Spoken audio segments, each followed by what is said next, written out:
السلام عليكم ورحمة الله وبركاته. نتمنى نلقاكم لا فيديو في أحسن الأحوال.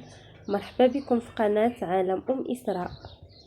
تلقيت اليوم خبر وفاة فنان شعبي معروف في ذمة الله. توفي الفنان مولاي طاهر الأصبهاني العضو المؤسس لمجموعة جيل جلالة صباح اليوم عن عمر يناهز 75 سنة بعد معاناة طويلة مع المرض الفتاك، والذي بحسب ما علم لدى أسرته سيدفن جثمان الفقيد اليوم بعد صلاة العصر بمدينة مراكش.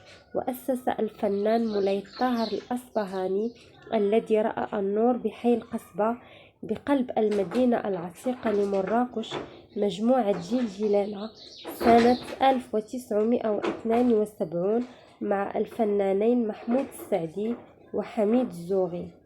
وقد سطع النجم الراحل في مجال المسرح، حيث استهل مساره الفني ضمن فرقة الطيب الصديقي، كما شارك هذا الفنان الموهوب الذي يحظى بشعبية كبيرة في مسلسلات تلفزيونية وأفلام عديدة. رحم الله الفقيد، وإنا لله وإنا إليه راجعون. تعازينا الحارة لأسرته الصغيرة والكبيرة ولعائلته الفنية. أشكركم على حسن متابعتكم. ما تنسوش تشتركوا في القناة وتفعلوا الجرس.